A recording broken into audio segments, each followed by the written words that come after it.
Well, I'm back. We're gonna do something a little cool here.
Well, as you can see, we have successfully swapped a 92 SC400 1UZ into my 2018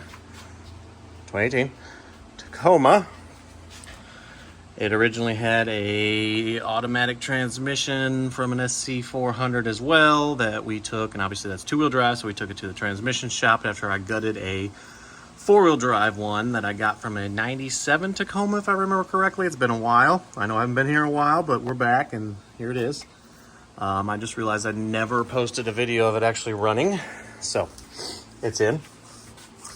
But anyway, we took it to a transmission shop, had the transmission shop swap the output shaft and some other odds and ends to make it obviously four-wheel drive, and then dropped it into the truck, bolted it to the motor, and got the outputs for the transfer case were wrong. So I had to take them off of the 2018 transfer case that I had laying in the back that is completely useless to me, and put those on there, which actually they're the exact same splines and everything, so it worked perfectly. My new drive shafts are cut to length, and this thing runs and drives. But it does not go over about 20 miles an hour. So that is where I'm at right now. I can take it off-roading and four-wheel drive for low all day long. I've been 3 times now, 2-3 times, something like that. And it'll wheel all weekend, 2 days straight. It'll wheel just fine through the trails. If I'm trying to give it some power, it just rev cuts right at about 20 miles an hour or 2,500 RPM, give or take a little bit. And I cannot get it to go past that. I have worked with the guy who wired the harness. We've tested everything on this thing from the TPS. The TPS is down here, and that was replaced with a factory Toyota one. And we did the calibration according to cartoons, and that didn't work. The idle air control valve is cleaned. I replaced the mass airflow meter, mass airflow sensor, whatever you want to call it over there. It's zip tied on because that plug is broken, and I found that out when it was giving me all kinds of codes. So we have no codes other than a 71, which is EGR, and it's all deleted. And that's kind of where it's been for a while. It's just been kind of an idle, and if I gotta go wheel it, I throw it on a trailer and take it wheeling and throw it back on the trailer and put it back in the garage where it sits most of its life. Side note, we did go wheeling and got a little bit of damage. That's why it has trail doors now. We got a little bit of door damage on this thing last time we went wheeling, and the door wasn't shut, it wasn't open, couldn't do anything with it, so that's why we have trail doors now. But these things are sweet. Just, you know, it's beautiful.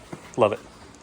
Anyway, that's where we're at. If any of you guys know about 1UZs, understand that issue. The ECU did come from the guy who wired it, so I haven't had a chance to pull it out yet to see if it has issues with the capacitors being bad, because I know that's a big deal, but I don't know. I'm at a loss. I've asked a lot of people, and I've looked on the internet, countless hours of looking on the internet. Haven't figured it out, but yeah, so while I'm here, the third gen's shifter is still there. It's just behind all that nice fancy plastic and crap you see, there's a giant plastic housing that houses the actual shifter and a pivot ball and all that stuff. That's all pretty much gutted out to fit into the factory throw of the A341H now. I guess it was an E before, or an F, whatever it is now. But yeah, the throw wasn't the same as the pattern that was on the third gen, so my whole goal was to make it look like it was, you know, never done, other than you could hear it. And then that holds from when I had the taco box, so that's still there. But now we have a 97 Tacoma transfer case in it, which is J-shift. If you know about those, you know, kind of thing. And we have a ADD button here from, I don't remember the company, but they're online. If you looked it up, ADD button, it'll take them to, it's like 13 state off-road, something like that. I don't remember, but yeah, now instead of turning my knob over here for four-wheel drive, I just press this button, hold it in, it locks the front diff, you know, it engages the front diff, and then we're in four-wheel drive. We're good to go. Drop it in four low, four high, whatever you want from that blue lever. But yeah, I know I'm jumping all over the place. It's been a while since I've been on here or videoed anything. The most unfortunate thing is when I started this channel, I was actually building a construction business, so been quite busy doing that. I have to replace this tire. It's got a blown out sidewall. It was a fun weekend, that trip, and yeah, I'm looking forward to wheeling some more. There's a little bit more things. That might be from a pry bar trying to get the door open when we were there, but yeah, there it is.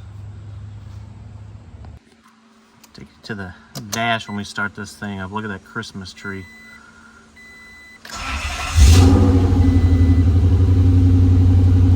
So most of this is not hooked up yet. We only have a very temporarily rigged coolant temp gauge down there.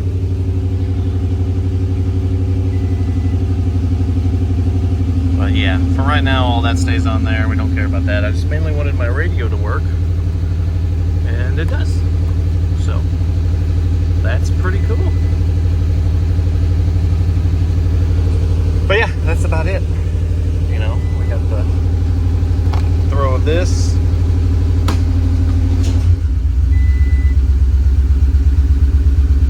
Reverse. Drive. See if I can get it to do what it does on camera and you can hear it.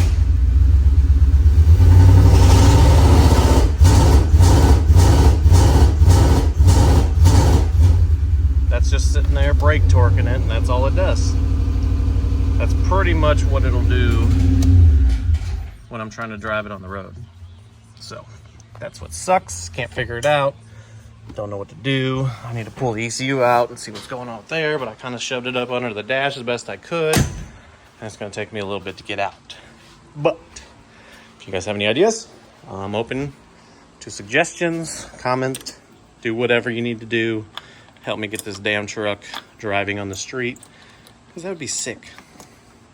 Right now with all the factory things, I have to disconnect the negative to be able to get the key out right now, so I need to put a disconnect to be able to get it out, because if not, I can't get it out unless I do that. But looking forward to being back. I'll start putting some more videos up once I go along. If you guys want to see anything else, let me know. I can get on there and give you a more in-depth look at the underneath and all that good stuff. Right now I'm not super happy with the exhaust on this thing.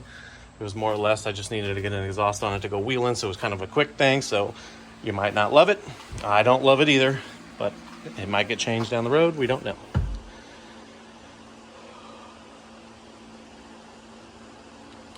That is it for now. So yeah, if you know about 1UZs, get a hold of me. Let me know. Let's get this thing fixed, because I would love to drive this thing on the road. and get the plates legal because it's been quite a few years. Eek. All right, guys. Thanks for watching.